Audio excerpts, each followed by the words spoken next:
All right. So one of my consistent claims that I make is challenge me, take me anywhere where human beings are interacting, specifically in the United States of America, because that is where the woke mind virus is destroying group relationships. And this aren't exactly the substantive claims of like what we should do about trans people or Marxism and things like this. It's how people are arriving at truth that is creating high levels of hasty judgment and extremely low nuanced purity test for their interpersonal relationships, for their in-group people, of people that they'll play video games with, team-based video games like Overwatch 2 or StarCraft 2, to interpersonal relationship conflicts. There definitely are things. So when I'm looking at things being the same or different, it isn't just this binary thing of just these two options. I see at least six, but we could just go from the six of things being very different, mildly different, um, mildly the same, similar, and very exactly the same. So every time I talk and I say things, there are things that are exactly the same. There's things that are always in all of the other categories. There are definitely things that are very different. But of the core manner and how the group is working together, how they are resolving their ideological and desire conflict, I can show things that are exactly the same. I can show things that are exactly the same to what happened in the French Revolution to today, and things that are so the thing that would be different there is that what we're doing, the group is doing with wrongthink, isn't sending the people to the guillotine. They're just getting excised from the party. The not true Scotsman fallacy is pulled, and you're not one of us. You never were one of us. The mask is off. You're a grifter.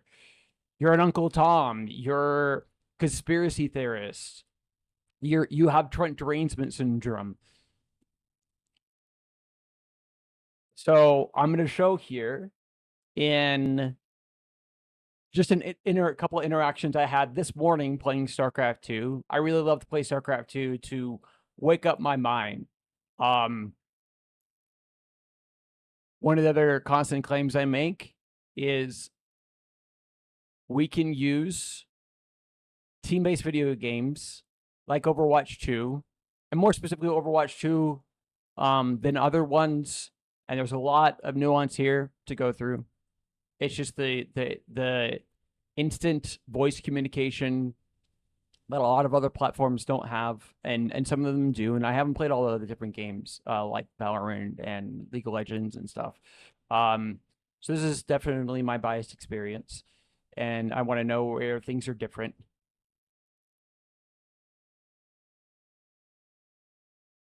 But again, the exact same things.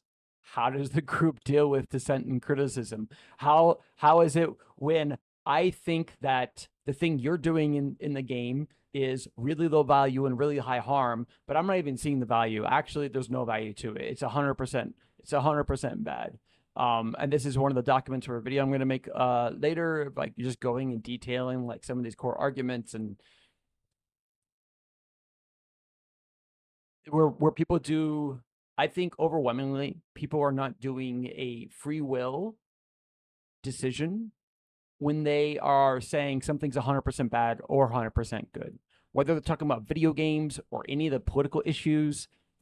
um there are things that I think that are these are deep philosophical issues that humanity has to solve, and how even that happens shows the exact same things over and over and over again. But humanity hasn't solved this yet. We have not solved the actual high level social pressure that is forcing people to do a one sided cost benefit analysis. And that's just the human nature part of it. Then the human nurture part is what people are not taught, and in the common sense judgment standard of how they're understanding a complex topic, of even how we're judging each other. And this is why this is one of the things. It's exactly the same. It's always about how the group is judging each other. And I'm going to say always a lot. And there are some absolute statements that I believe have high levels of portions of truth, even if they're not absolutely true themselves. But and so Eve, like maybe some of my words need to change. The word always doesn't. It doesn't change. It is always how the group, whether it's two people, 320 million, or 7 billion, how are they making their decisions? What form of warfare are they resolving ideological desire conflict? And there is only one form of warfare, and it's a little bit more nuanced than that, but there's one form of warfare you have to be able to measure high rates of acts of cooperation that are very good faith, very good form, and is very well measured. You know how to care for coerced agreement and all these other things where people are being forced into somebody else's will or a line of thinking or anyways. So let's go through these things. One of the things to detail here in the StarCraft 2 chat is and I'm sure you've been reading what's on the screen. So it's hard to ask this question without you having, I've already led the witness to some degree in giving away the question, but like, what do you think is like the predominant category of topics that are talked about? It is politics. It's incredible amounts of politics. It is just constantly people on the left and the left and the right just constantly talking about politics in the StarCraft 2 chat. And then people will go, oh, well, that's silly. That shouldn't be happening. And I'm going to go, yeah, I agree. But do you know why? Do you even care why? Well, no, they shouldn't just be doing that. Like that's the most of the arguments I get. So even on my pursuit of trying to find people to understand these things, it'll be something like this, where they're already think their judgment is correct. And there's so many things that force this, and that they do not even want to entertain any conversation, take anything seriously, that they're missing anything significant. They might be missing some minor things, but they're not missing anything significant that is yielding the result they're seeing. And then they just do the shaming thing, the condemning thing. That's really bad. They shouldn't do that. And these are minor ways of shaming, condemning. And then there's more uphanded ways. And we can even see that inside of our media sphere, where our mainstream media sources on multiple sides are constantly, they're not just going, this is what Republicans are saying, and this is what Democrats are saying, trying to have a high level of integrity, trying to be neutral, and then not giving their opinion. And if they ever give their opinion, it's specifically op-eds, which I think are good and journalists should do. But when they're constantly giving the news every day on all of these different topics, they shouldn't be giving their opinion, and they absolutely should not be going, this is extremely bad. Look at how immoral this is. This is undemocratic. They don't say any of that shit. That is for the debate space. But we're doing all of this wrong. We're doing all of the arguing really wrong. Everyone thinking they're 100% right.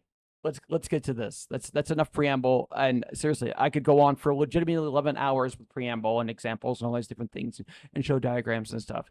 This is the most complex topic. I'll just end with the preamble with this. This is the most complicated topic human beings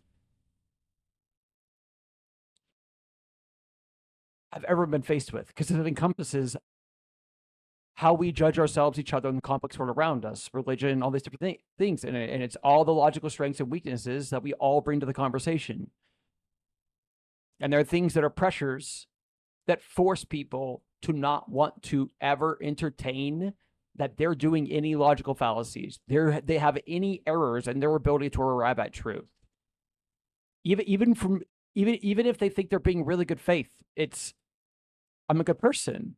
I wouldn't do that. I've seen so many people, when they're talking about their side, they're like, yeah, they're good faith. They wouldn't be wrong. They're not doing anything wrong here. Their ability to arrive at truth. I've seen this pattern so many times. And so again, I know I've said this a couple times, the last thing. This is the last thing I'll say. When we're going to all these different places, what we need to be able to do is have a unified document where we're constantly, what are the constant patterns that we're seeing in there that should make any sociologist, any behavior economy analyst go, oh my God, our society is falling apart. The groups aren't working. No groups working together. We're just splintering into more microcosms, not being able to ever work through. Oh, actually, yeah, my judgment standard, my ability to arrive at truth, when I'm judging you on how you're judging a topic that we both greatly care about, and it just forces us to talk past one another. All right, here we go. So I played, okay, so now I'm getting into the specific things of what happened today, and it's still technically preamble, but it's not going to all these other places. It's giving context to what you're about to, what you're seeing here, specifically with me playing StarCraft 2. So I play Zerg, and even there's interesting things where I would never play 1v1, and now I exclusively play 1v1. I used to play only random, and so I play all 3 races, and now I exclusively only play Zerg. But I can't stand CVZ. I can go into the main lots of different reasons why. But the main one is just it seems really unfair, very unbalanced, and it is more of the, like, this room judgment thing when people are judging me that I suck at it, and when my brain's not working well, I mean, can go into that and all the things that are happening there, because there's a lot of problems with it. My brain isn't working very well, and when it's not working very well, doing a higher level intellectual task seems too daunting. And the easier thing is just to leave ZVZ as soon as it goes in. I see the other person Zerg, I leave. If they're random and then I find out they're Zerg, I leave. Now, there's nuance here. We can talk about it, but quite often this is the case. So this first person, Cranial, let's look at how our interaction was. So I think it was like 3 games in a row. I queued up, it's Zerg, I leave. So he replies, "Sack up, pussy." I say, "Thank you, hurt me, daddy, more." Wait, hurt me more, daddy. I should turn my profanity filter off so I can actually see what people are saying, because I don't know what these words are here. But obviously, don't ever message me again after a game. So what did he do after a game? He messaged me. So I said, "You messaged me after a game." I then even say, "I get your anger, though. You have a right to be upset and complain about a lot." He then, again, I wish I had my profanity filter off to see exactly what understand him better, because that's my whole goal, is that we all need to be able to understand each other better. And I do this extremely hasty judgment when we're judging each other. This is extremely toxic for group environments to work together. So overall, the Overwatch 2 community, different game, more of the individual team matches, the lobbies that you're in, people are more often working against each other than with each other. And it's all these problems of our ability to judge ourselves and each other in the space, and doubling down on, no, I'm right. And we're going to get into that. You're going to see this. This is awesome.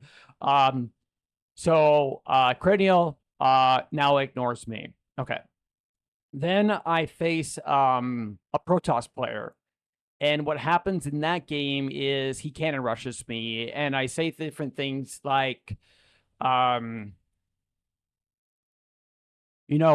say something like, cannon rushing hurts Protoss's ability to better understand the game. And I was going to even more so say that they usually just do cannon rush into Void Ray Rush or DT Rush or Mass Zealot Speed Rush, which is what he gave me. And he won the game, but it's so much because I was typing. If I wasn't typing, I am very confident I would have won the game. I'm not a plat player. And that's even one of the things I was trying to tell him very nicely. I wasn't yelling at him. I wasn't degrading him. I wasn't calling him names. And I wish I was recording this interaction. And so even here right now, this is one of the problems of how we judge each other. So let's say you and I have been talking a lot, and you really trust my ability to judge myself and other people. So when I'm making judgments of this other person, how many times have you heard, "Oh no, I don't even need to, whatever it is. I don't need to see whatever it is. I don't need to hear it. I trust you. I trust your judgment," is basically what the subtext of what the people are saying, which is another thing that I'm constantly trying to do. Like, what is the subtext thing that is happening here? And trying to distill it down to these more simplistic things of being able to understand very complicated, intellectual, philosophical, deep problems. And so here, it's the common sense of the average person today is overwhelmingly their judgment standard. They are being way too fucking nice when they're judging somebody. Almost always they're themselves and their own in group, their ideological group, and there's multiples of those, or they're being way too fucking mean. And it's their out group, the people that they see as their enemy. And there are things that are triggering to see the other person as the enemy. There are people that are already greatly in this mindset that everybody's the enemy, especially everyone that you're playing StarCraft 2 with. Like this guy, and I wish I had it recorded to show you like the in-game conversation. He's just constantly calling me pejoratives. And I was saying some different things like, just look at my profile afterwards. I think that you'll better understand. Because right now, currently I'm in Plat, and I'm not exactly sure why. There's something StarCraft 2 is doing with their MMR system. It seems really weird. And I'm not saying that obviously me leaving Zerg games, there's a lot of nuance here, but my overwhelming longest stretch of ever playing StarCraft 2, which I played StarCraft 1 when it came out, I've been a gamer. I've been a PC gamer before the internet existed. I remember waiting for Warcraft 2 to come out, going, oh my God, like we're going to be able to like do all these wonderful things on sea and air. And I like, oh my gosh, this is so awesome. A long time ago. I've been PC gaming ever since then. I played StarCraft 1 the whole time. Same thing with StarCraft 2. My overwhelming majority of my StarCraft 2 career. And I didn't even want to use the word career because I know if I knew what the person would do with that. If I said, oh, my StarCraft 2 career, like, oh, you don't have a career. You're not a pro. You don't make money. People are constantly doing this thing of, and this is the being too mean, of interpreting what the other person is saying in the worst version possible. Think of Trump derangement syndrome. The thing exists, but even the fact that we call it Trump derangement syndrome, to me, is an incredibly good point to show we don't understand what this is. Because we should all know what this bias is. Because it isn't just Trump. I can show the thing of what we would ever describe the actual, like the strict definition of what any one of us would define it as, and then the examples of all of that I can show every single where. I can show it everywhere. And this is why, like, the majority, like, I constantly watch political debates and listen to political conversations and news and stuff like that, like Breaking Points, Kyle Kalinske, Patrick Bet-David. By the way, ever since Trump has been in office, I listen to everyone. Both sides, is what I'm trying to say there.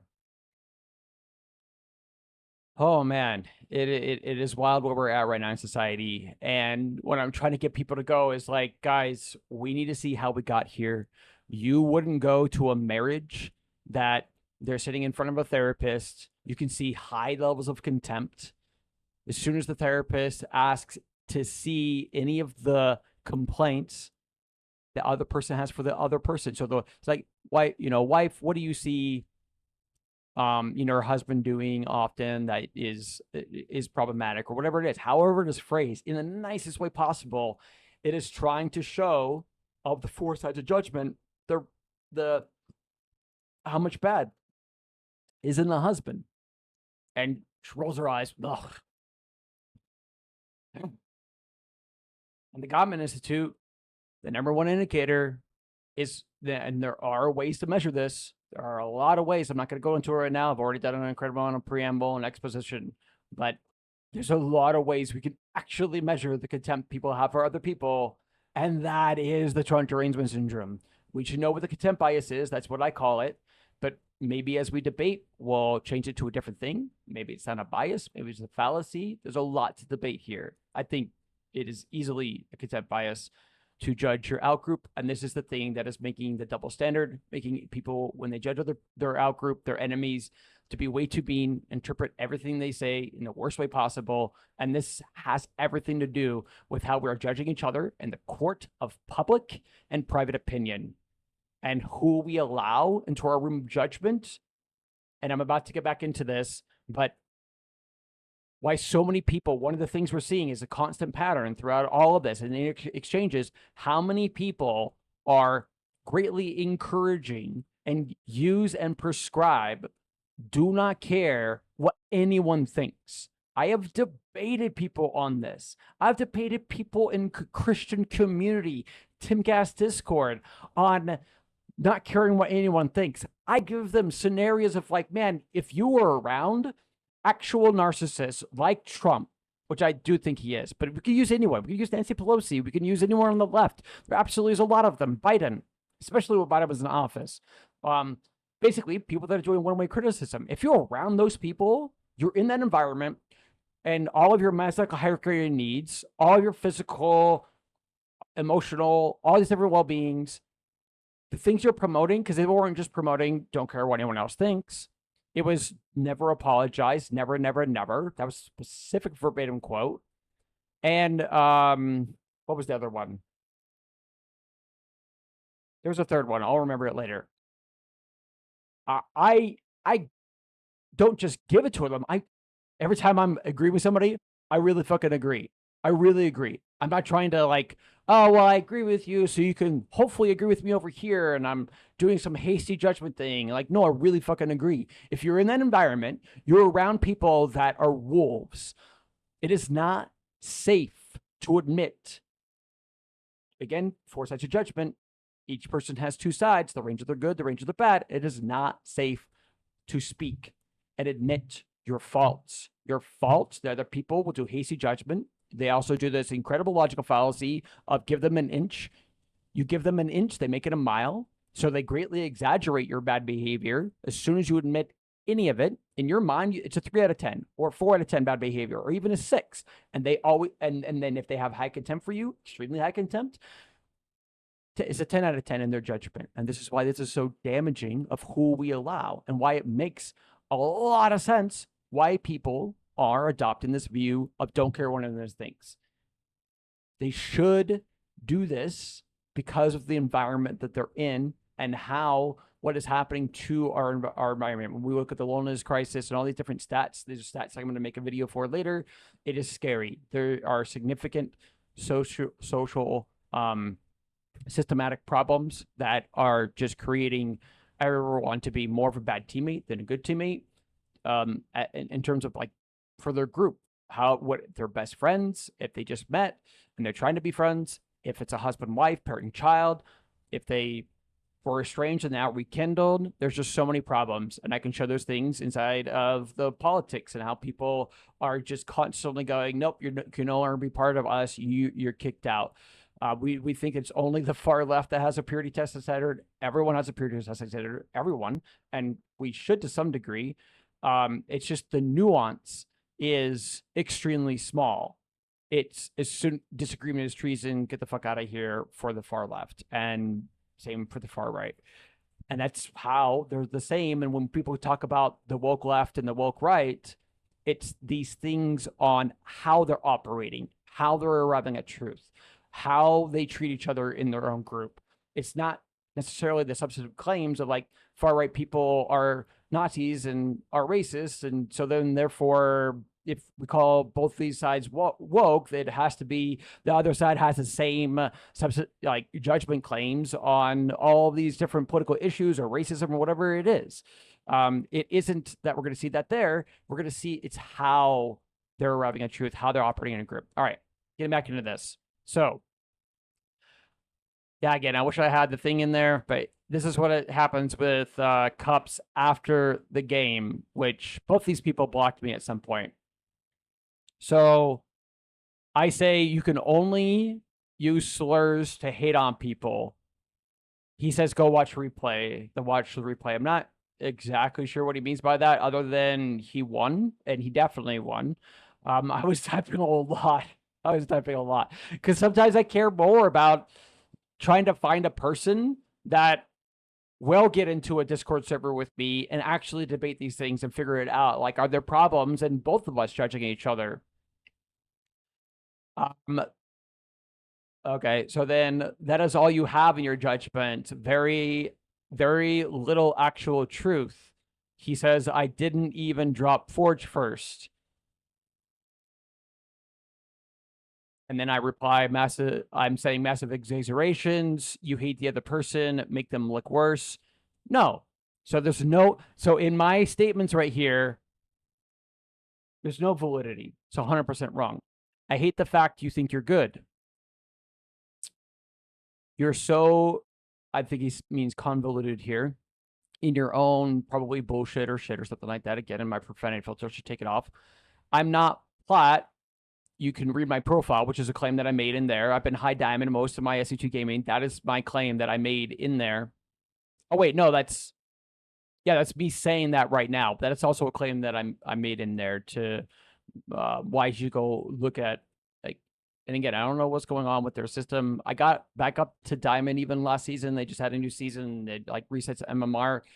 And I'm plat right now, and I'm admitting to him that, so he's saying you can't accurately judge yourself, although, well, you're literally plat right now. I care greatly about admitting all of the good you have in your ideas and actions, etc. By the way, there's no acknowledgement to anything that I say in being good, ever. I am plat right now. That is true. So that's me, of his criticism of me, saying that I can't accurately judge myself after he says I can't accurately judge myself. LOL, mockery that I can't accurately judge myself. I am admitting that he is right on his claim that right now I am plat. And then he says, you'll be stuck here. I wanted to say, like, you can't read. You can't fucking, like, you can't read. Because you go to my profile, one, I've been masters multiple times, but again, the majority of all the different seasons, I've been high diamond, the majority of them. And that's even with, I've been high diamond with the majority of the time, ZVZ, as soon as it's on, I see random and it's Zerg, I leave. The majority of the time, and I'm still high diamond. Anyways. But I don't, here's the thing with Judgment. Again, I don't want people to tell me that I'm better than I am, and I don't want them to tell me that I'm worse than I am. And this process right here is the most complicated thing we do as human beings. It is actually inordinately complicated. There's many fallacies that get in the way that are not taught to the average person. There are many logical strengths of how to do Socratic interviewing, what we're supposed to do when we get in, there's just so much. There's so much we're missing. And I didn't know any of this stuff until I got woken up politically and started to see, because I was trying to save my own interpersonal relationships. I have been trying to save my own kids. I have 2 kids from 2 different moms, and I can't have any healthy conversations with either of them. And there's some nuance here, but largely on any of our ideological conflicts over what is the healthy things to do for our kids. They don't see my views the vast majority of the time. The vast majority of the time, I'm either talked down to, belittled, or stonewalled. No acknowledgement I said anything. Another constant repeated thing that I'm seeing in patterns. The other person's literally, so even if they are engaging in the conversation, they're actually avoiding so many of the things they don't want to engage in. Those things are being stonewalled. They're not even acknowledging the thing has been said. I have a recent disconnection that I have with a person. I never thought I would get to this level with him. This person is a Christian. This person, when I was struggling financially, loaned me money. I love this person. There's so much that we were getting from each other in our interactions. And the last time we spoke over text, and I hate having these high level of judging each other in text, because there's even a Key and Peele skit that shows that one person is interpreting what the other person is saying the best, and the other person is doing it worse. I mean, and there's also times we just are interpreting the other person only as worse the whole time. And I kept all of the text messages for this interaction because I don't want people, and any of the voice recordings we have of where everyone's consented to the voice recordings, to not go, hey, you know, now that you see, you know, a lot of good of my arguments and I'm a good person, now we're going to go through this. and I want you to just agree with me, and then show how, like, I want you to show me how bad and terrible these people are, and then there's nothing good in them. I am trying to find people that want to create this singular judgment standard, and so we're never doing any level of a double judgment standard as we praise and criticize everyone. Everyone. We can actually be on everyone's side. We absolutely can be on everyone's side when we all have high level agreement. Doesn't need to be perfect, but high level agreement on the judgment standard, the singular judgment standard of how I'm judging you and how you're judging me. But what I'm constantly showing, again, it's insanely misaligned, and because it's misaligned, and yeah, there's just so much there. Anyways, all right, so here we go. I said, so he'll be stuck here. I am saying we can debate live on YouTube, or, and I shouldn't have said this.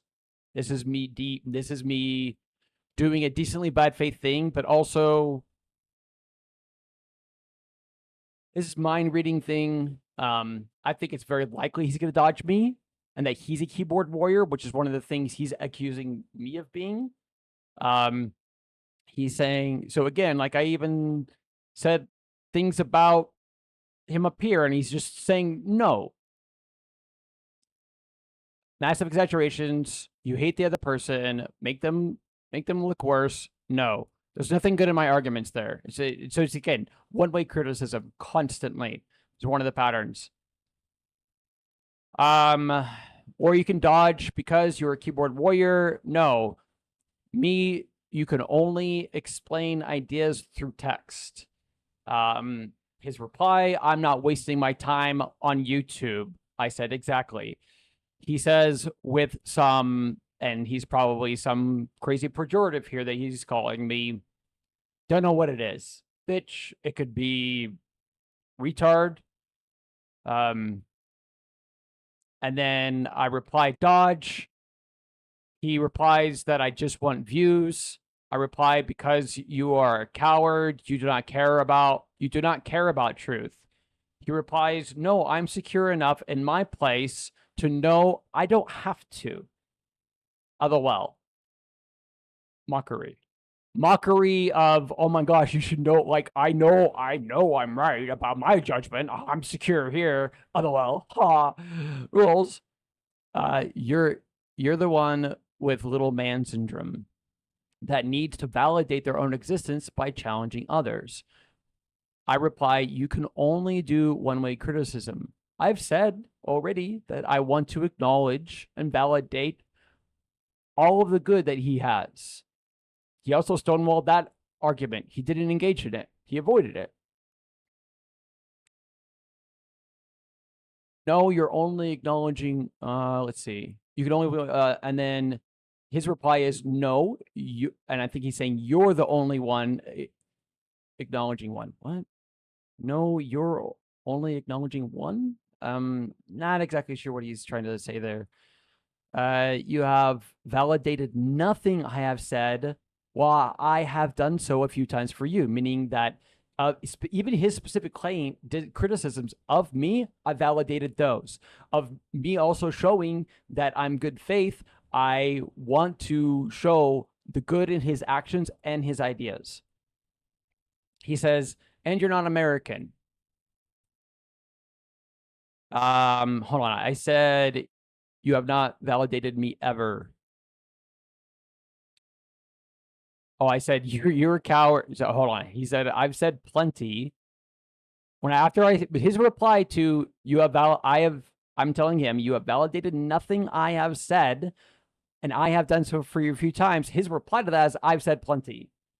Not, oh, I can see that, yeah, you have acknowledged me here. Even my criticisms of you. Just, I've said plenty. You are a coward that cannot speak truth.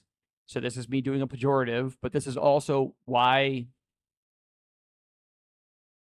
we need to be able to give criticism each other. So, but I need to be accurate here. And so the more accurate phrasing of this, if I was in a voice conversation with him and I'm in more my best faith, best form that I'm capable of today, and this is a continual process. I'm going to get better in the future as we're all going to get better. Iron sharpens iron. I would say you're displaying high level intellectual cowardness and you're not acknowledging any of the truth from my side. That would be a better framing, but still, I'm talking about cowardness, but I'm not calling him your coward. And this is one of the things that's really harmful. It gets into the whole thing of how we're judging each other in the court of private opinion and how damaging these slurs and labels are that everyone's constantly using to each other to try and shame them into their way of thinking, or at least trying to avoid all the criticism. I don't need to engage in anything you're saying. You're bad, and then whatever the pejorative a person wants to use to say, like here right here, he's saying you're not American. I'm thinking he's saying you're un-American, undemocratic, but I don't know. But I think that's what he's saying. Then he says no one, and then I'm saying no one is ever 100% wrong, but I did a typo and hit dashes instead of zeros. He replies, "Get off our server."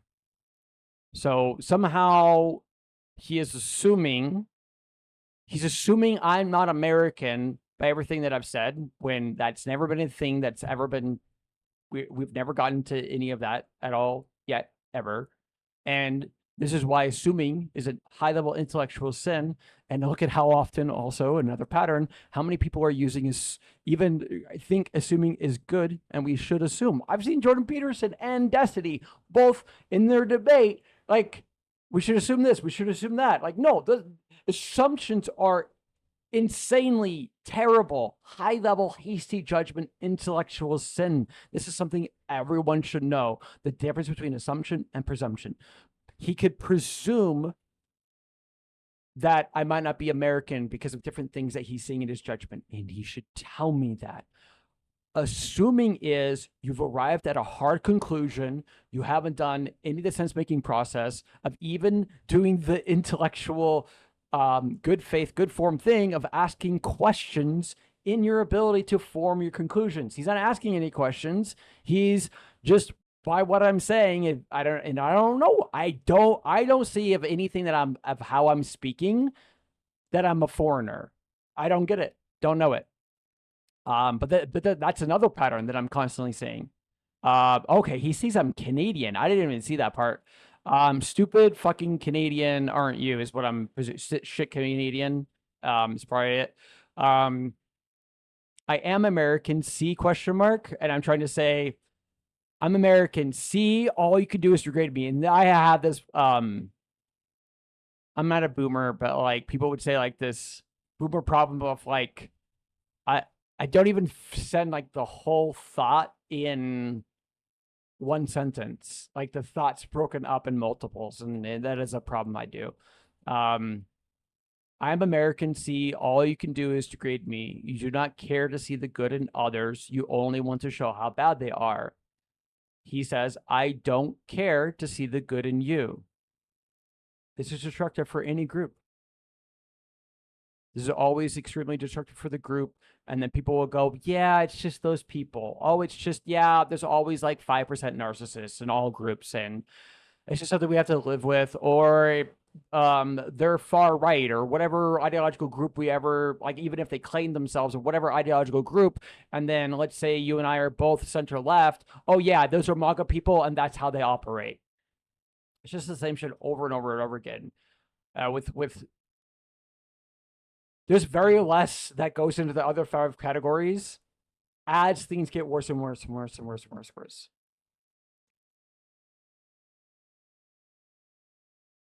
Just there, you are lying. He's saying because there is none. There's nothing good in me.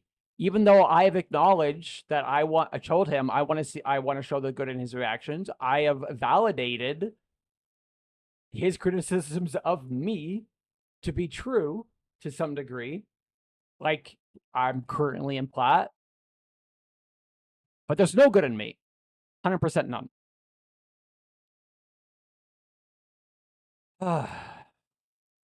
I'm sorry this is so long. I appreciate you listening to me. However long you listen to me, I will listen to you 1.25 times. And there's different ways we can exchange those ideas and make that happen. And I want to, every time I say something, I have strong urges to keep going down that path. And then every time I say something, every time I have a strong urge to explain that idea more because there's so much more to explain there. And then I also, at the exact same time, feel a pull to explain easily 30 other things, no exaggeration. There's more than that, but I'll have immediately 30 other things of where I want to take the conversation that are all relevant.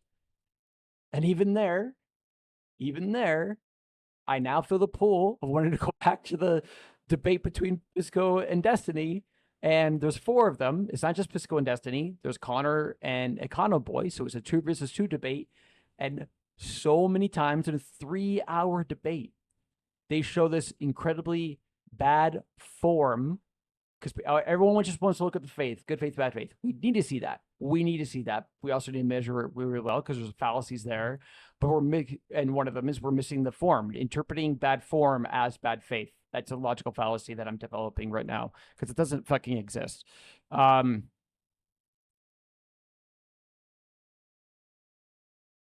I'm sorry. Like I need to show you, like, please give me intellectual grace to show that it is relevant, which is actually the thing they all should be doing here. And it might not be relevant, the other claims they're making, but they're constantly, it feels like, and they're not outright verbatimly saying this, but their body language, their facial expressions, their tone, and what they say and do in those specific contexts whenever the other side is talking, and then they're saying that's irrelevant. They're doing the steelman here is they think that the person is taking the conversation to somewhere it doesn't need to be. They already have determined to many different degrees that they think the other person is weaselly, bad faith, etc. And so they're now trying to bring in things that aren't relevant in a bad faith way. And they probably have many times pattern recognized of debates they've seen and debates they've been in where people have done exactly that. So there's a lot of good here in them. If it isn't relevant, we need to be using the finite amount of time, even this 3-hour debate, there is a finite amount of time to go down different lines of thinking in order to get and solve this problem. We need this problem solved. And again, it goes to the judging court public opinion. Real quick, Pisco is being incredibly unfairly judged by Destiny's community. So people he thought was on his ideological side to a good degree. Destiny and his community are unfairly judging Pisco and calling him un-American, illiberal, and all others of things that in the debate afterwards, he's saying he is. There's no subtext here. There is anger in his voice. There is frustration in his voice, and he is directly saying he resents that judgment, and he should, because the constant thing is again unfair, hasty judgment. And what we need in the future, I'm not Christian. We need righteous, fair judgment, which would be the singular judgment standard. So getting back to the irrelevant thing, what's supposed to happen in my mind or what I see in terms of being the good faith, good form thing to do whenever you and I are debating and you think something I'm saying is irrelevant. You should say, I think that is irrelevant. However, I want to see what you're seeing here. So explain your idea, explain your arguments, do thought experiments, allow me to ask clarifying questions so I can stand where you're standing. And then I want specific also line of inquiry and you detailing how this is relevant. which quite often with how complicated these things are, the person can't just say exactly, oh, it's relevant because this, and this, and then the other person's going to go, oh, okay, then it makes sense. Sometimes, but quite often, we're not aligned in our judgment standard.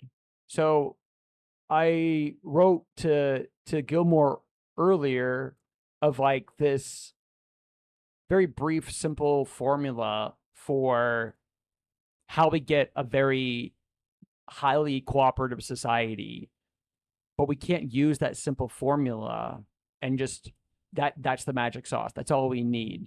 And it's like the arguments where people are like, love is love, bro, and I love love. So yeah, like just yeah. That however well, even this more simple formula that can be easily digested by the average person, however would we say that? And let's just say it's one even decently complex formula, it's irrelevant. While there are some good things there, the problem is everyone, because we have this incredibly misaligned judgment standard, it's not minorly misaligned, it's greatly misaligned. Everyone's going to interpret the words, the overarching message, incredibly differently, and we're still going to have all the same problem. So that simple formula that of what is even trying to get to have happen, have high level constructive praise and constructive criticism, to have a high level, very accurately measured meritocracy and battle of idea conversations to keep and maintain and improve a democratic republic. We can't achieve those things with just bypassing that. There's no fucking way. It will be demonized by many and it'll be championed by others, and all of those people in conversation will still talk past one another. All right. So the irrelevant thing, we need to be able to ensure so many different times. There's in algebra. So again, this is all about team problem solving. Algebra is the creation of a specific form of mathematics as human beings see it and how feeble we are. Because I don't even think math is perfect. And people go like 2 + 2 is 4. And I'm like, yeah, sure. And I'm not going to go on over that argument right now. I'm just trying to show this thing of order of operations, PEMDAS, and even if you know how to do any one of those things very, very well, like you're really highly proficient in doing multiplication, division, etc., if you ever even minorly get the order of operations wrong, so you're not doing it in order, you'll get the wrong problem. You won't be extremely far off, but you will be off. Or maybe you actually still will be extremely far off. Yeah, that's probably true. I think you still will be extremely far off if you skip or do the order of operations incorrectly. You have them out of order. There's something that needs to happen here every time. Maybe not every time, but we need to figure this out. And I want us to steel man every time to this absolute statement of what that means. Every time there's ideological desire conflict, something at that point, even on that one solitary thing, even if it's a very, I think you're incorrect on reading a statistic or vice versa, or what happened back in history. We need to do an order of operations thing. And one of the things that I think is extremely important here, to stand where the other person is standing, to see what they see, is to do Socratic interviewing on that one point. So in a debate, we're going to take sometimes 20 minutes or even 3 hours on one fucking point. And dude, I love these things. And people think, oh, it's going to be so boring. Oh, no. How fucking wrong they are. And even right there, I have a strong pull to explain that. That even goes to Gilmore Girls. Ugh. Every time I'm saying something, my mind is pulled in so many different directions. I'm trying to care for the listener, and making sure that I'm finishing ideas at least decently well enough before moving on, showing that at each one of these things, I'm only explaining them to like level 2 or 3 levels of complexity, and there's four more levels of complexities I need to explain. It is really, really, really difficult thing to do. After people Socratically interview one another and get consent, which would be another thing in the order of operations. So it would be Socratically interviewing each other, taking turns doing that. So it isn't just one person's doing it. Here's 2 things. 3, we don't move on. We don't get to actual place of judgment. So judgment is reserved. We're not in this moment, and we need judgment. Oh my God, do we need judgment? We need high level, fair, righteous judgment. It is critical. I need to tell you where you're wrong on your behaviors, your ideas, etc. And you need to do that for me on a consistent basis. Not like, oh, minor related. No. Like, we need to do it. But there are times, multiple times, we reserve judgment, meaning that there are times, even in a debate, we don't judge. We're not judging, meaning that we have not arrived at conclusions yet. We're in the process of arriving at those conclusions. And these are all the different logical strengths that a person, some people have been taught and other people haven't. But if people aren't explicitly taught how to do this thing, they can absolutely do it very poorly. Of all the different questions you're supposed to ask of the other person to ensure they understand what they mean there. Sometimes even when people have really high levels of like, oh yeah, oh you said that and that, and yeah, I really agree. I think there are so many times there probably is a decent overlap of agreement. But again, like that thing between same and different, I'm looking at not just a binary agree and disagree. And some people see this to some degree, and they will use this in how they frame things of like, I really disagree or really agree. Of 6, so strongly agree, stuff like that. And there's even questionnaires that do that. I think that there are definitely going to be specific points that you really strongly agree on, and they're going to find, oh gosh, as we work through where we agree and why, we actually don't agree as much as we think we do. And it is really important to work through all areas of agreement and all areas of disagreement. We're focusing way too much in the conversation over, oh, let's only focus on this area. And there's even pressures here that are intellectual sins of like, it's not interesting. It seems like we're just flatulating each other and just we're just, oh, we all agree, and it sounds like we're in echo chambers. All of these pressures that seemingly seem good. So as soon as it's like, oh, we agree, okay, let's move on to where we disagree. And the agreement, so like even in any one of these scenarios, what I want to do with a lot of these different things is have like a logic tree diagram on what happens at the different times in the conversation and how often more of all of the work is over here on where we disagree and so little is over here on where we agree.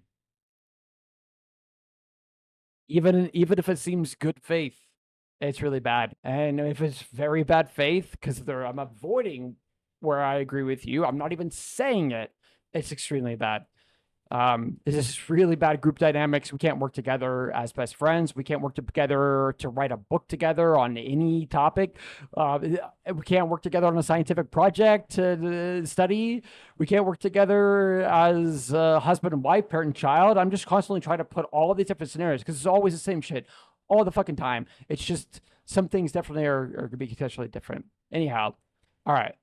I think that's good enough. I wanted to go back to like the irrefutable thing, or not irrefutable. That's a relevant thing.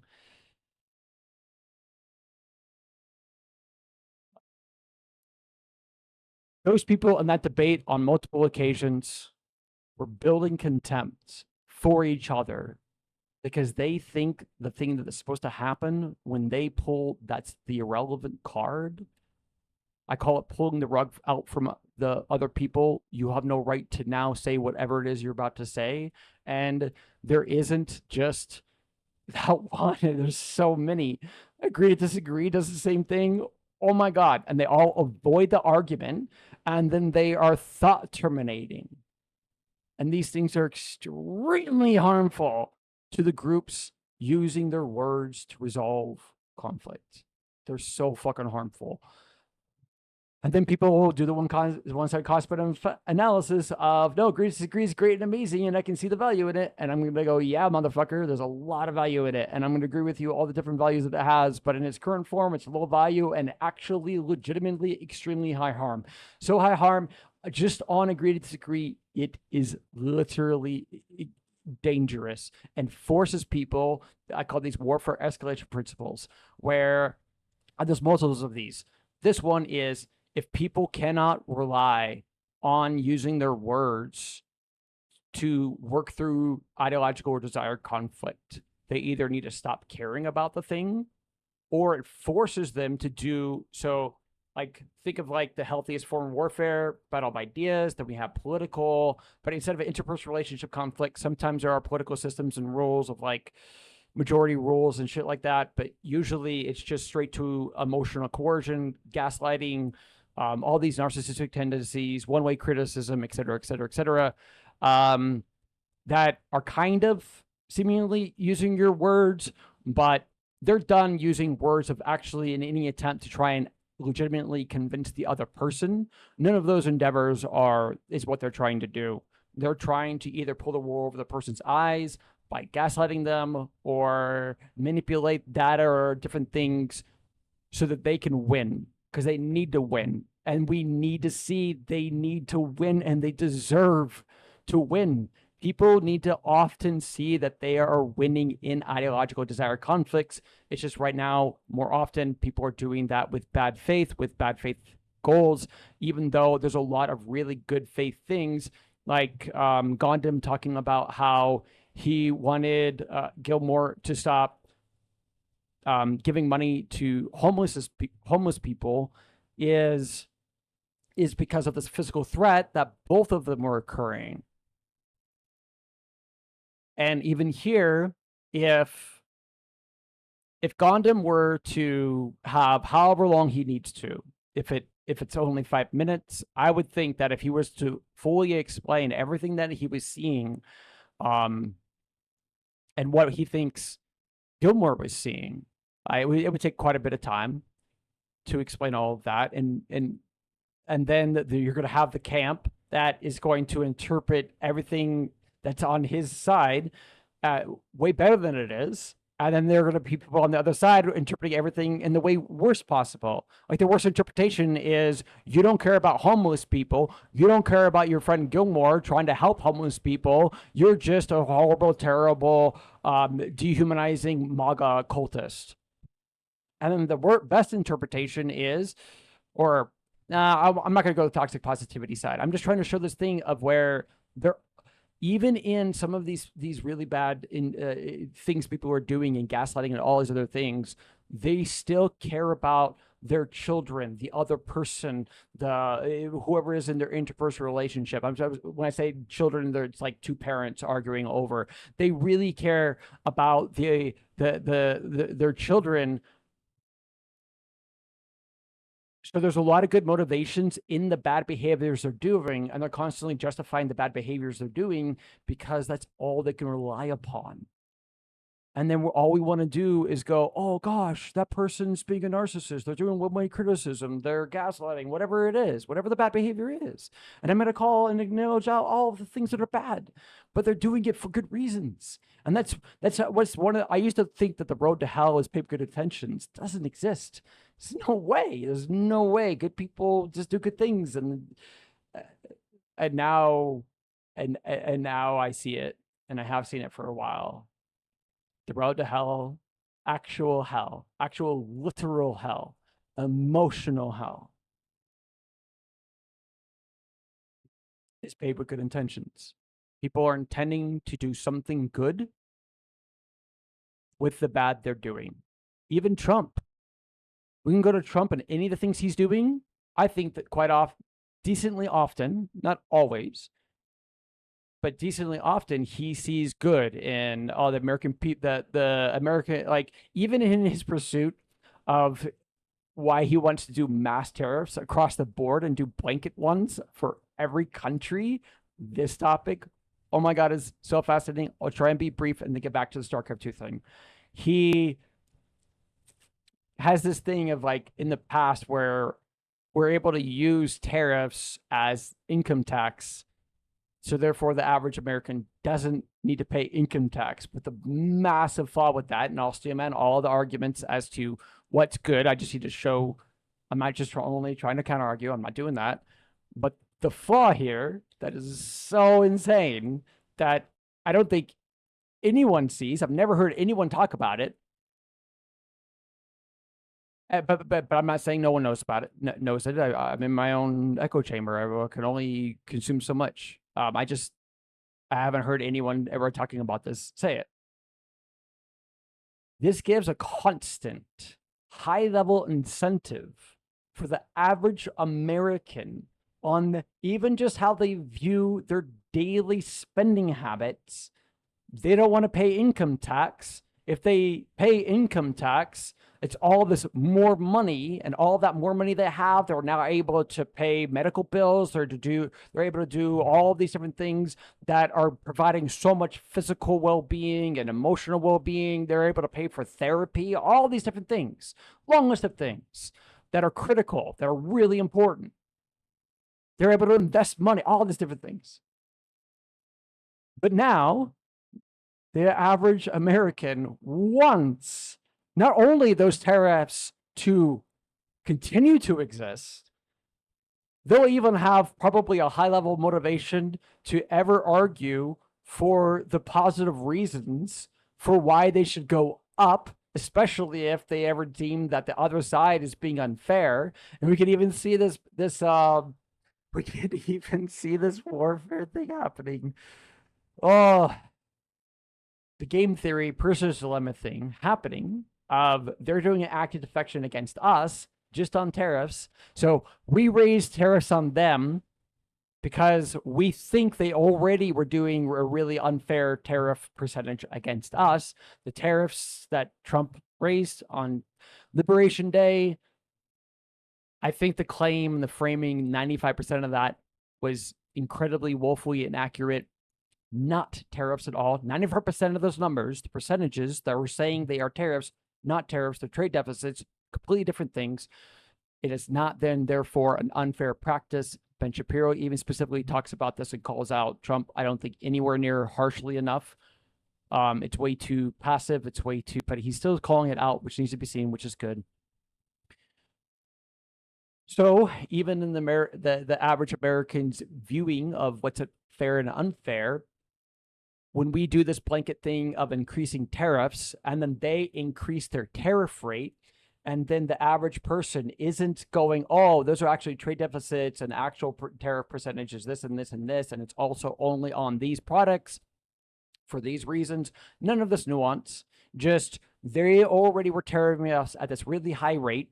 We only increased our tariffs a little bit. So in the cost benefit analysis thing of analyzing and judging other countries on their ability to exchange with us and be fair, they're seeing, and I don't remember the numbers, so this is just a thought experiment. We need to go be precise about the numbers on the tariffs he held up. So this is in the mind of everyone that looked at that, and they now still today in their mind think all these countries are unfair to us. So our response in increasing tariffs to them, the blanket tariffs, are absolutely justified. In fact, we are more moral because Trump only increased the tariffs mildly and while they still have much higher tariffs. So even with Trump changing things, their tariffs are still higher and ours are lower.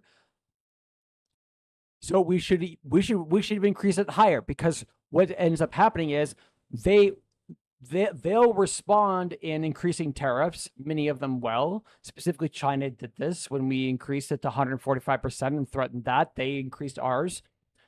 So we're constantly in this active defection thing of you're being unfair, you're working against me, I'd work against you, but because our judgment is so hasty and our arrival at truth on a complex topic, just on the income tax thing, that they now are realizing that this hasn't happened yet. But if it did, if we got rid of income tax and it was being funneled and fueled by the money, by all of the tariffs, the average person, and they're also not ever logically reasoned out, whoever thinks this, believes this, not reasoned out of this thing, it's when they're doing the value versus the harm, we're really moral. They're constantly we increase tariffs on them and they still have higher tariffs on us. They increase the tariffs more, so we retaliated with more tariffs, eye for an eye actions, active defection on this form of warfare, financial warfare of tariffs.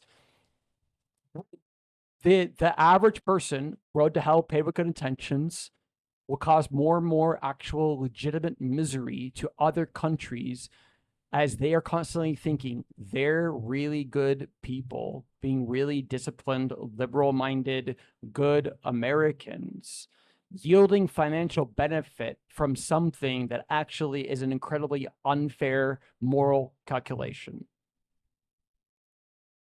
And until they are logically reasoned out of the position, they will never get off of it, and they will only want the thing to continue to increase.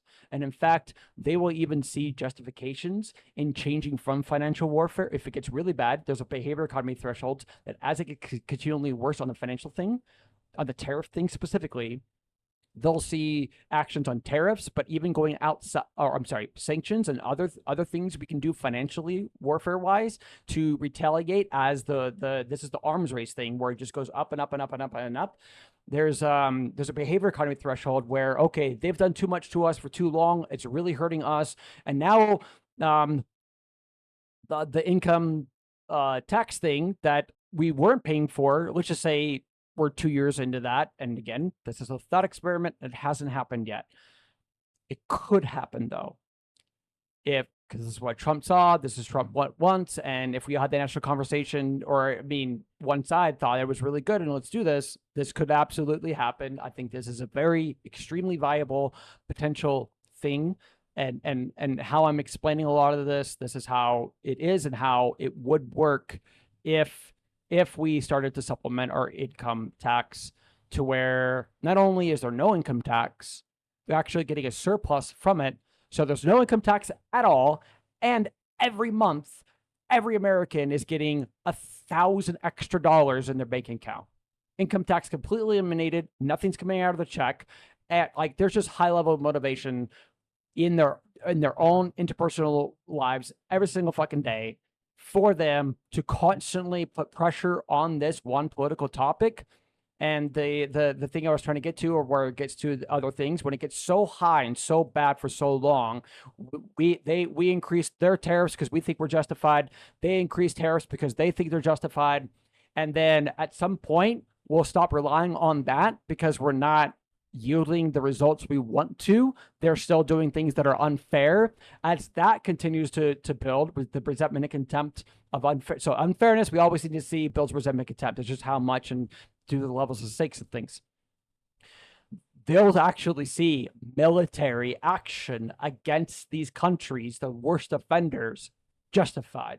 They will justify that. That's another recurring pattern I am constantly seeing.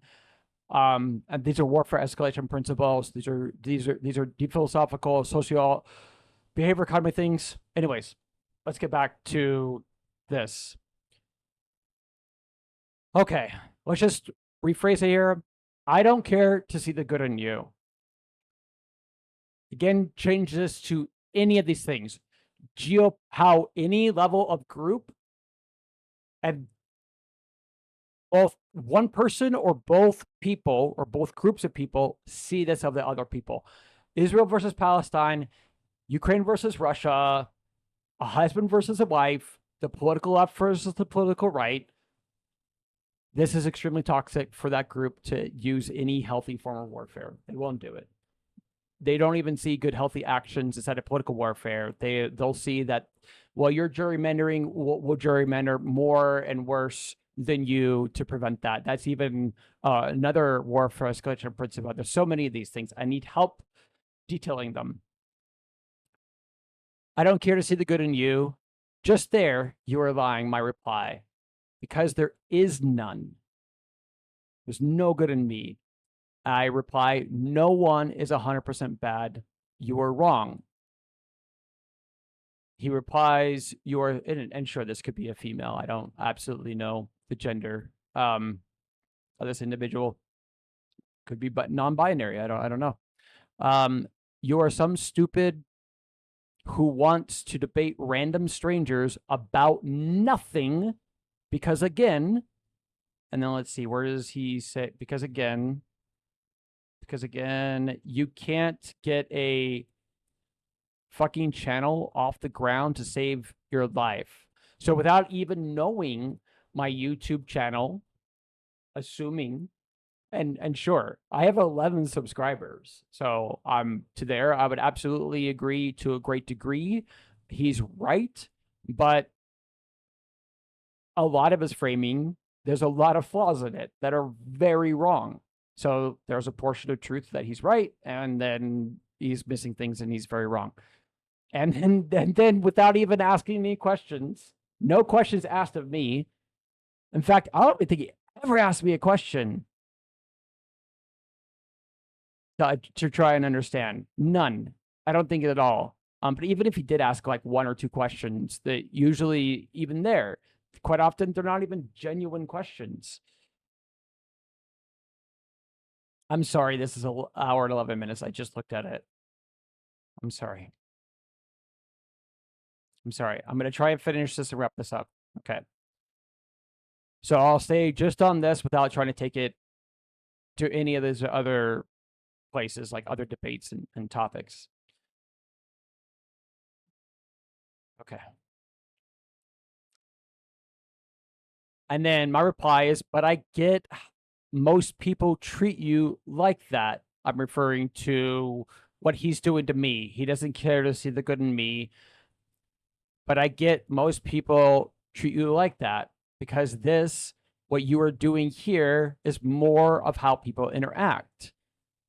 One-way criticism. You believe you have the right to judge me, but I have no right to judge you.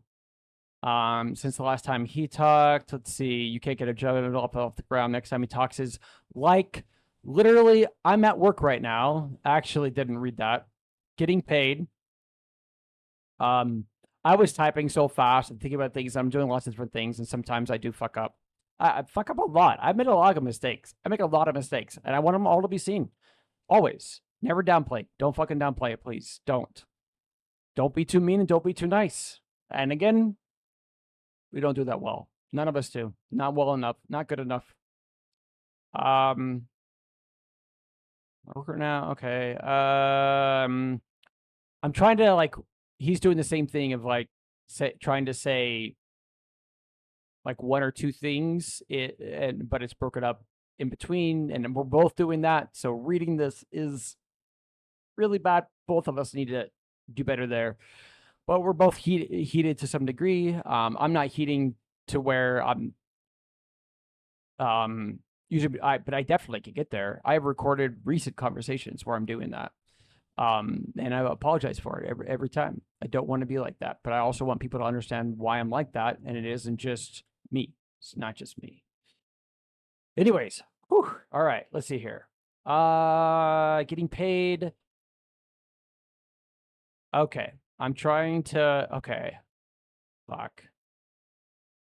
Okay, there's a decent amount left. I'm trying to figure out how to like make sure I can get the ideas I'm saying and the ideas he's saying with what's happening here. I accidentally typed to the other guy that ignored me earlier. Like even right now, if I hit tab, it'll go back through, and I accidentally did that while I was typing. So that's why it says players ignoring you. He didn't block me. He will here soon though. All right. So let's just try for like a thing, just see it from his side, and then we'll say what I'm saying. So getting paid, what you were doing with your life, LOL, fuck your life, fuck your religion. I haven't brought up anything other than I've said good faith or bad faith at some point. I said that earlier somewhere, and that's the only thing he's referring to. It's for sheep. You're a sheep. So he's greatly assuming I am religious, and then I'm a sheep. Let's see, where am I? Where am I?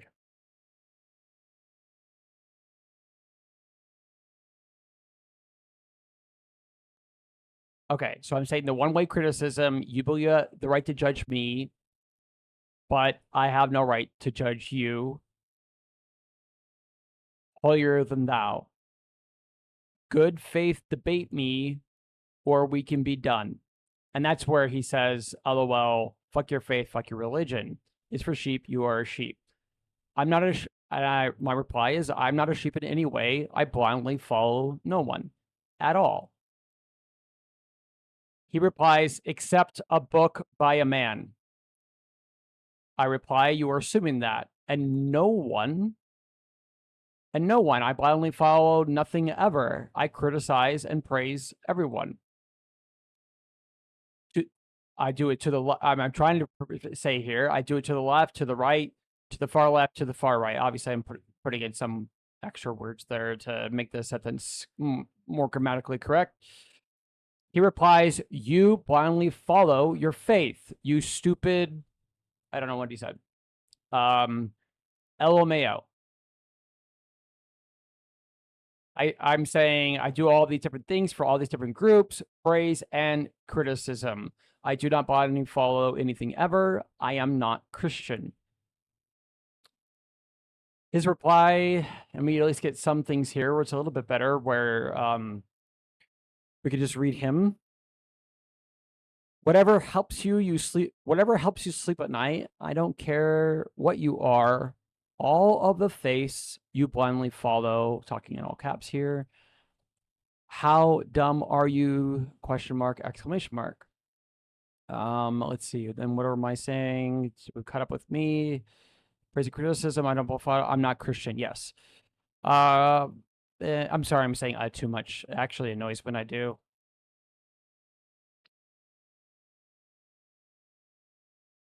My next statement is good faith and bad faith are what many people use to describe the intentions of a person they are interacting with.